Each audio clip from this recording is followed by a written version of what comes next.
আসসালামু আলাইকুম, কেমন আছেন সবাই? আজকে আমি দেখাবো কাঁঠালের বিচি দিয়ে কিভাবে ব্রয়লার মুরগি রান্না করা যায়। এভাবে আমি কাঁচা মাংস কিভাবে রান্না করি সেটাই আজকের প্রসেসটা দেখাবো।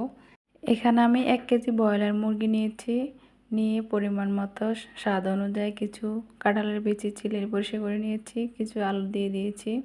যার যার রুচি তো যতটুকু সে ততটুকুই দেবে। এখানে আমি আদা বাটা দিয়ে দিয়েছি, রসুন বাটা দিয়ে দিয়েছি, হলুদ গুঁড়ো, জিরে গুঁড়ো, মরিচ গুঁড়ো। এভাবে আমি সব মশলাগুলো দিয়ে এভাবে কিছু পেঁয়াজ কুচানো দিয়ে পেঁয়াজ বাটা, বাদাম বাটা এভাবে সবগুলো দিয়ে ভালোভাবে হাতে মেখে চটকে সবগুলো ভালোভাবে মশলার সাথে মিশিয়ে এই যে দেখেন এভাবে আমি সবগুলো হাত দিয়ে মেখে মেখে মশলা দিয়ে চটকে নিয়েছি।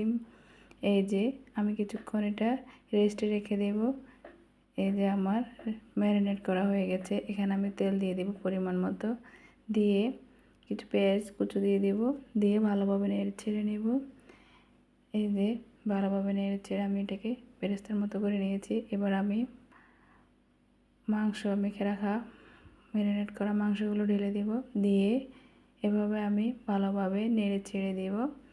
এই যেভাবে আমি ভালোভাবে নেড়ে ছেড়ে দিয়েছি, দিয়ে ঢাকনা দিয়ে কিছুক্ষণ কষাতে দেব। যে আমি ঢাকনা দিয়ে দিয়েছি, দিয়ে কিছুক্ষণ কষিয়ে নেব। কষিয়ে নিয়েছি।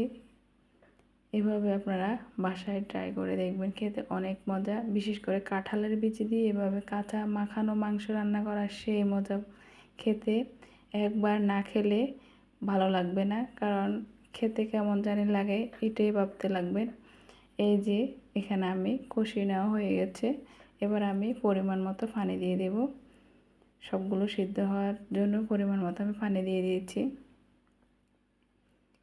এই যে ভালোভাবে আমি কতক্ষণ পর পরে নেড়ে ছেড়ে দেব। কিছু টমেটো কুচানো দিয়ে দেব। টমেটো কুচানো দিলে মাংসের স্বাদটা ভালোবাসে একটু টকটক। কিছু লবণ দিয়ে দেব। এই যে আমি নেড়ে চেড়ে নিয়েছি। এবার আমি কিছু গরম মশলা ছিটিয়ে দেব, দিয়ে ভালোভাবে নেড়ে ছেড়ে উঠিয়ে নেব। এভাবে আপনারা যারা এই যে কাঁচা মাখানো মাংস পছন্দ করেন, এভাবে বাসায় একবার ট্রাই করে খেতে পারেন, খেতে অনেক মজা। এই যে আমি দেখছি কাঁঠালের বিচিগুলো সিদ্ধ হয়েছে কিনা। সিদ্ধ হয়ে গেছে, রান্না প্রায় শেষ পর্যায়ে রান্না হয়ে আসছে।